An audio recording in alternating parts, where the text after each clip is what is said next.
I'd say most of my friends and family are skeptical of my relationship with Mina. Is she having a baby to kind of solidify things and make sure I'm not going anywhere? So what do you do when your entire family is convinced that the reason your younger fiancé has had a baby with you is to baby trap you? Do you A, heed their concerns, or B, go and have another child with them? I know you had concerns the first time, with us having a baby, and we're thinking about having another baby.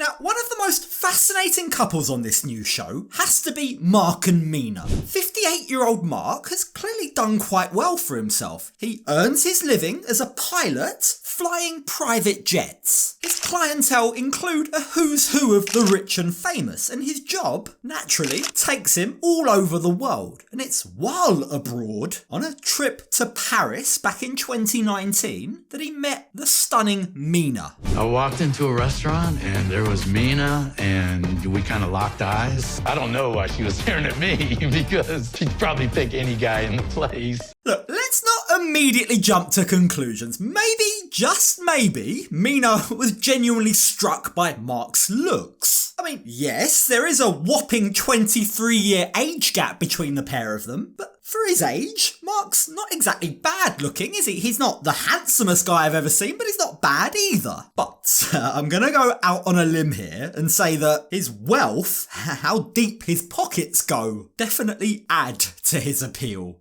But what's wild about that is that we still have that connection. But also maybe I'm naive. I don't know. We'll see.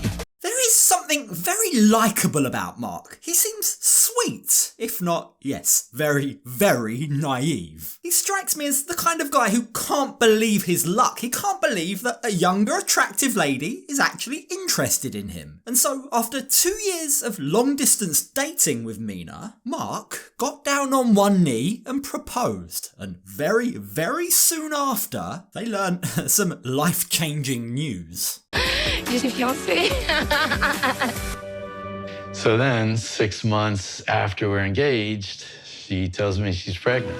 It all happened so quickly, and that could mean one of two things. It could mean A, they're really, really in love and can't wait to start their lives together, or B, maybe, possibly, probably, Mina wanted to lock it down as quickly as she could. Yeah, sometimes things that seem too good to be true are too good to be true. And as Mark meets up with his adult daughter from his past relationship, she makes it very obvious that she thinks this is too good to be true too. I'd say most of my friends and family are skeptical of my relationship with Mina. Is she having a baby to kind of solidify things and make sure I'm not going anywhere? That is what it looks like, Mark. I'm sorry. The fact that Mark is aware of all of this, but yet still chooses to put on the blinders, does say a lot about him. Mark, the pilot, seems like he might have his head in the clouds, pardon the pun. And it's for that very reason that Jordan and her brother feel like they need to look out for their dad.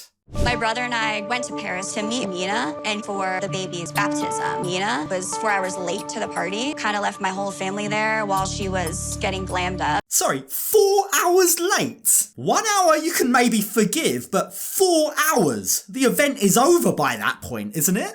Like, as Jordan explains, the entire baptism was way over the top. It was so lavish that it didn't seem like a baptism at all. And she's definitely implying that that was all Mina's doing. Mina really showed on that trip that she really didn't have any qualms about splashing the cash, and she also really didn't give a fuck about Mark's pre-existing family. And all of that, understandably, has left a very sour taste in Jordan's mouth. So I kind of left Paris feeling that maybe she could be taking advantage of him, could be going after his money, could just be trying to come to the US. I really don't know. Now, the money theory I can buy, but the green card theory, I'm going to need a little more convincing. It could be true, but at the same time, Mina isn't exactly trying to escape a developing country here. She lives in Paris, right? Paris, a city that heaps of Americans would love to live in. At least if Emily in Paris is anything to go by. But when Jordan opens up to her dad about her feelings towards Mina, we can clearly see that Mark is all too willing to turn a blind eye.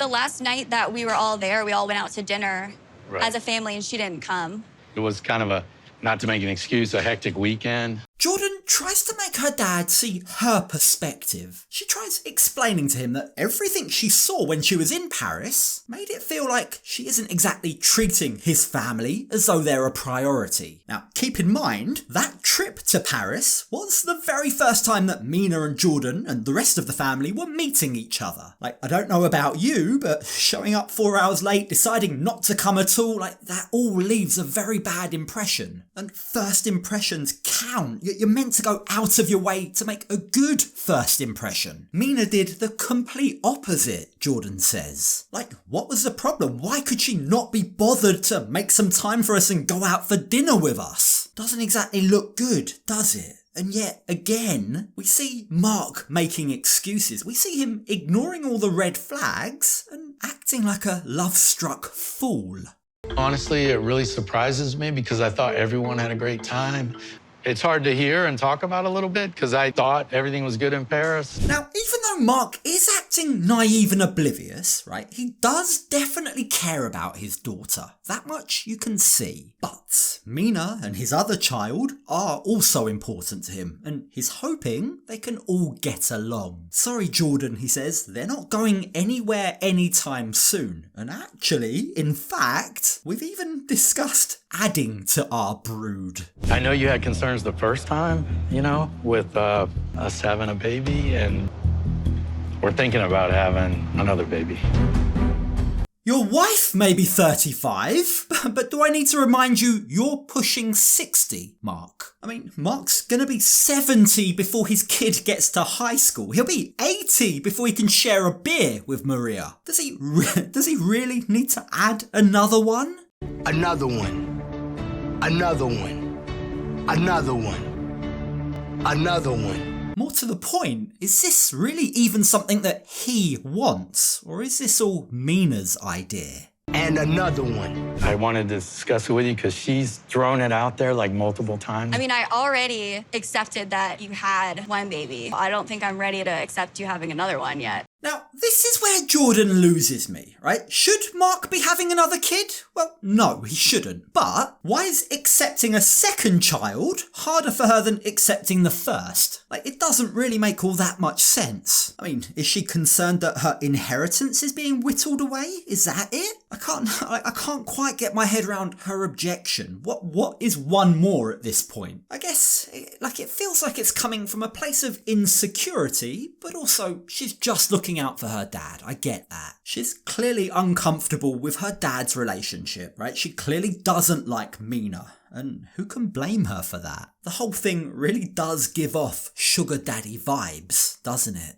You really feel like she's in it for the right reasons and not just because she wants to come to the US and because you pay for everything? Maybe that's a 2% fear. Only 2%, Mark, really? Now, for as much as he tells his daughter that he is trying to see the whole picture, the fact is, there's a very, very simple way for Mark to protect himself in this scenario. Are you ready, guys? Say it along with me now. Ready? 3, 2, 1, prenup. It's really not that difficult, is it? But when Jordan brings that up, Mark looks super uncomfortable. It's just there to protect you, and you've worked your whole life. Right. We still don't know her full intentions. Now, that word, prenup, has Mark sweating bullets. Why? Well, he reveals. After his 19-year marriage to Jordan's mother ended, he dated another younger woman. And when he brought up a prenup with her, she apparently lost her shit. I'm worried that Mina might do the same, he tells us. And now, this has taken on a whole new complexion. Mark has just proved he has a track record of dating younger women, and he's scared to stand his ground. He's worried about saying or doing something that will cause the said younger girlfriend to leave him. And that puts all of the power in the younger girlfriend's court, doesn't it? Sorry, Mark, you're old enough to know you've got to man up, you've got to protect yourself. And suddenly, just like that, his daughter's concerns all suddenly seem a lot more valid, a lot more pertinent. I do see the value in having it, but I'm gonna make the choices that fit Mina and Maria and me and our family right now. That sounds like a no to the prenup, doesn't it? But hey, maybe this is all for nothing. Maybe Mina really does love Mark. We'll soon find out, won't we? We've yet to meet her, but I'm waiting with bated breath. Now, regardless of Mina's intentions, Mark tells his daughter, whatever happens, right, you and I want you to know our relationship will never change. And while that is nice to hear him say that, right, and while Jordan clearly trusts her dad, I'm not sure that was her concern. It's not him she doesn't trust, it's Mina that she doesn't trust. My dad is just so in love with her, and I don't think he really sees what she could potentially be doing to our family. I think she might think that she can get away with it. Unfortunately, if she thinks she can get away with it, that's probably because Mark has let her get away with it. As I said, the warning signs are there. The power dynamic might be a little off in this relationship. Let's just hope if and when it matters, Mark isn't afraid to say what he needs to. Because if he's not, something tells me Jordan will be. Watch this space. You get the feeling fireworks between Jordan and Mina are almost inevitable.